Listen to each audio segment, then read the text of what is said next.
Pasti banyak yang belum tahu kan? Jika Alaska, yang saat ini adalah negara bagian dari Amerika Serikat, dulunya adalah milik Rusia loh. Iya, di tahun 1867, Rusia resmi menjual wilayah Alaska ke Amerika Serikat. Wajar sih kalau dijualnya ke Amerika Serikat, karena negara tersebut dari dulu sudah memiliki ekonomi yang kuat, dan secara geografis juga masih satu benua dengan Alaska. Namun, yang mengejutkan adalah sebelum deal dengan Amerika Serikat, wilayah Alaska hampir dibeli oleh Liechtenstein, negara yang ukurannya 11.000 kali lipat lebih kecil dari Alaska dan terletak hampir berseberangan dunia. Namun, karena pertimbangan beberapa hal, termasuk karena letaknya yang jauh, Liechtenstein akhirnya membatalkan pembelian tersebut. Sampai saat ini pun, kekayaan Liechtenstein sangat berlimpah ruah, padahal negara ini lebih kecil dari kota Bandung loh. Yuk, simak ulasan geografi mengenai keajaiban Liechtenstein, negara kecil dan terisolasi yang hampir menjadi negara nomor 1 terkaya di dunia berikut ini. Di dunia ini hanya ada 2 negara dengan status double landlocked country, yaitu negara yang daratannya terkunci 2 kali lipat oleh daratan lainnya. Yang pertama adalah Uzbekistan, dan yang terakhir adalah Liechtenstein. Berada di urutan ke-6 sebagai negara terkecil di dunia, Liechtenstein hanya memiliki luas sekitar 160 km persegi saja. Memiliki nama resmi Kepangeranan Liechtenstein, negara ini terletak di lembah Rhin bagian atas di pegunungan Alpen, Eropa. Di sebelah timur berbatasan dengan Austria, dan di sebelah barat ada Swiss. Di sebelah barat ini juga ada Sungai Rhin yang membentuk perbatasan alami Liechtenstein. Sedangkan di bagian selatan dan timur, kondisi geografisnya bergunung-gunung dengan titik tertingginya di Grauspitz yang mencapai ketinggian 2.599 meter dan terletak di perbatasan selatan dengan Swiss. Tepat di sebelah utara, kamu bisa menemukan danau terbesar dan satu-satunya di negara ini. Danau ini juga memiliki kedalaman hanya 6 meter dan terbentuk secara alami pada tahun 1927 akibat banjir Sungai Rhin dengan erosi yang sangat besar. Jika diukur dari selatan ke utara, negara ini memiliki panjang sekitar 25 km dan lebar hanya 9,4 km saja. Liechtenstein memiliki iklim kontinental dengan musim dingin yang bersalju dan musim panas yang hangat serta lembab. Di musim dingin, suhu jarang turun di bawah 0 derajat Celcius, sedangkan di musim panas suhu rata-rata berkisar antara 20 hingga 28 derajat Celcius. Dilansir dari World Population Review, populasi Liechtenstein di tahun 2023 mencapai 39.512 jiwa. Negara ini memiliki penduduk asli yang disebut Liechtensteiner, yang mencapai 30%, sedangkan sisanya terdiri dari orang asing seperti Jerman, Austria, Swiss, dan Italia. Bahasa Jerman menjadi bahasa resmi di Liechtenstein. Namun, dialek yang digunakan sangat berbeda dengan bahasa Jerman umumnya. Liechtenstein terbagi menjadi 11 kota, dengan kota Vaduz sebagai ibu kotanya. Kebanyakan wilayah kota-kota ini memiliki eksklavenya sendiri, seperti yang bisa kamu lihat di peta ini. Uniknya, Kepangeranan Liechtenstein tidak memiliki bandara, apalagi pelabuhan laut. Namun, Liechtenstein memiliki heliport di Balzers yang terlihat seperti sebuah wahana. Selain itu, Liechtenstein juga hanya memiliki 4 stasiun kereta api yang dioperasikan oleh sistem federal kereta api Austria dan hanya melayani pada jam sibuk hari kerja. Liechtenstein pada dasarnya adalah wilayah terakhir dari Kekaisaran Romawi Suci yang tidak pernah benar-benar bergabung dengan negara lain, sebagian karena tidak ada yang peduli dengan negara ini. Liechtenstein adalah wilayah yang kecil dan medan yang bergunung-gunung, tapi kini Liechtenstein hampir selalu berada di 3 besar negara dengan PDB per kapita tertinggi di dunia, dan bahkan sekarang bersaing dengan Monaco untuk menjadi negara terkaya di dunia.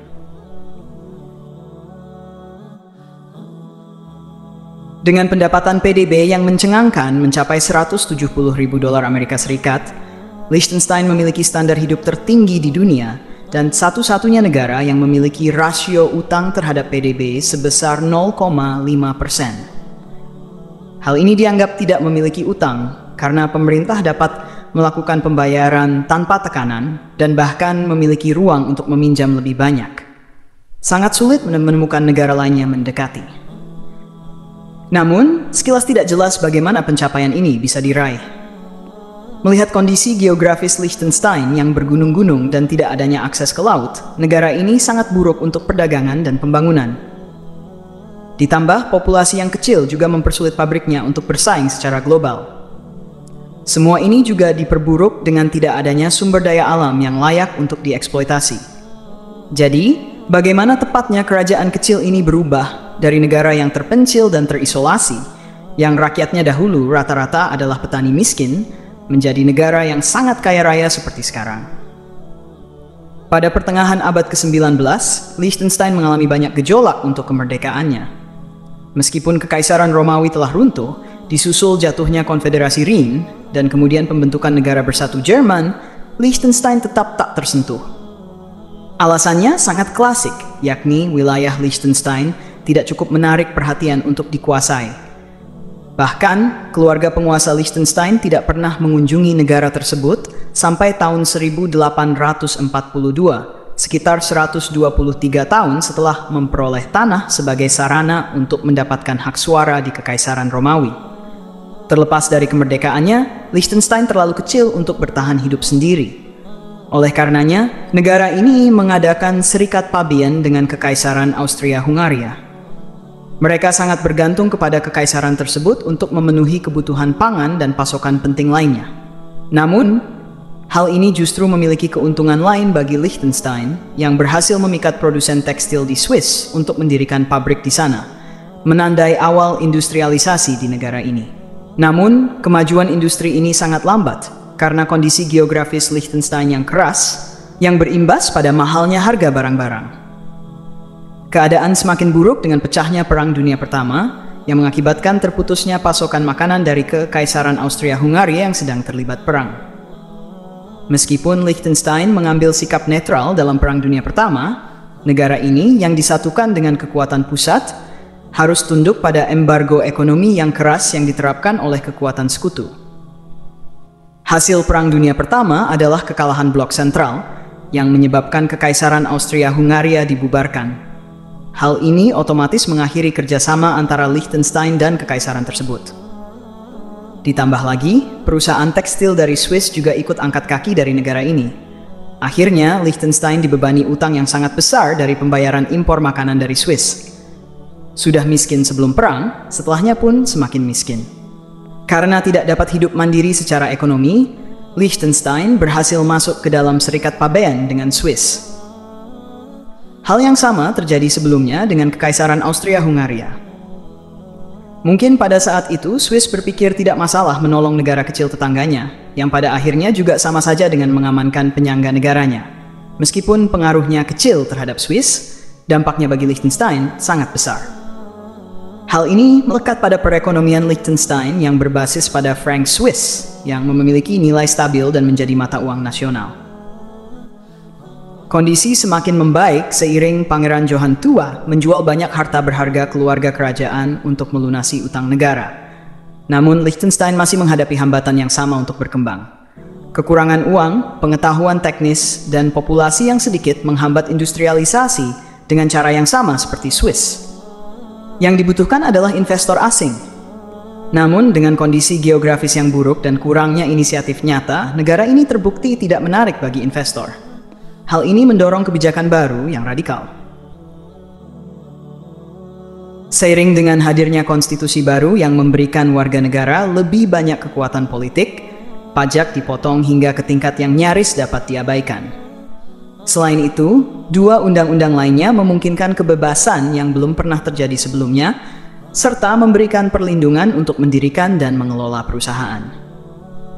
Semua ini dirancang untuk memberikan investor berbagai instrumen seluas mungkin, guna menyalurkan uang mereka ke pengaturan yang menguntungkan pajak, termasuk perusahaan domisili liar, yaitu perusahaan yang terdaftar di Liechtenstein, tetapi tidak memiliki aktivitas bisnis nyata di negara tersebut. Intinya, orang asing bisa mendaftarkan perusahaannya di Liechtenstein dengan membayar pajak yang sangat rendah, sehingga mereka dapat menghindari pajak yang jauh lebih besar di negara asal mereka. Hal ini memberikan Liechtenstein banyak pendapatan pajak hampir tanpa biaya. Setelah peraturan tersebut diberlakukan, banyak perusahaan asing berbondong-bondong mendaftarkan perusahaannya di negara kecil ini. Bahkan hingga kini, Liechtenstein adalah salah satu dari sedikit negara di dunia yang memiliki lebih banyak perusahaan terdaftar daripada jumlah warganya. Setelah berhasil menarik perusahaan asing untuk mendaftar, Liechtenstein mengambil risiko besar dengan mendirikan pembangkit listrik tenaga air pertamanya untuk mendorong pertumbuhan industrialisasi yang lebih signifikan. Tampaknya negara ini telah menemukan kombinasi kebijakan yang efektif untuk perekonomiannya. Namun, tak lama kemudian, Liechtenstein dihantam oleh skandal keuangan besar-besaran, banjir hebat, dan akhirnya Perang Dunia Kedua pada tahun 1939 yang membuat negara ini kembali menghadapi krisis ekonomi. Kali ini berbeda.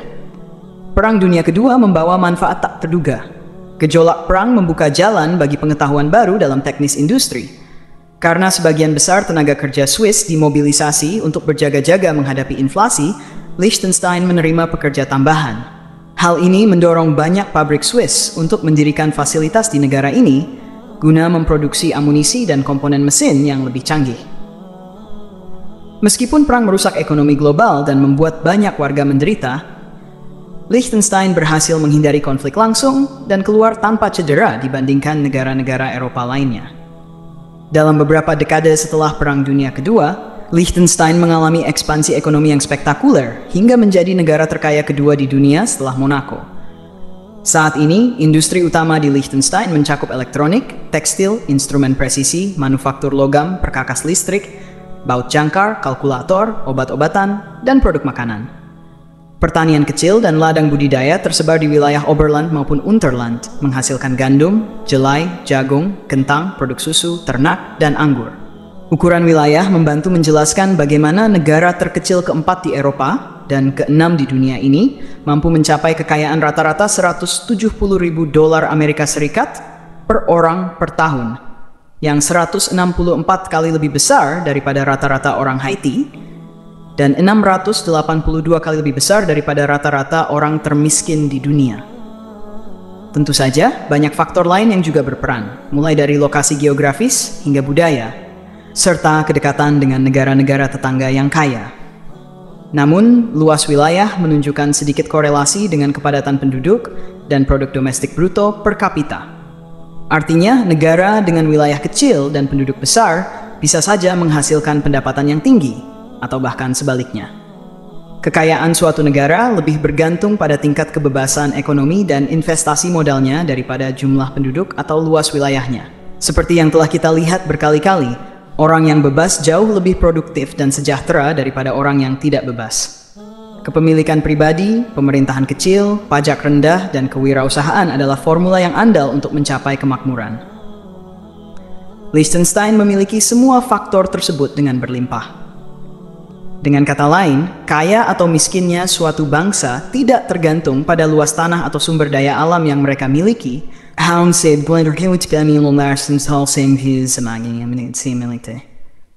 Mangsis.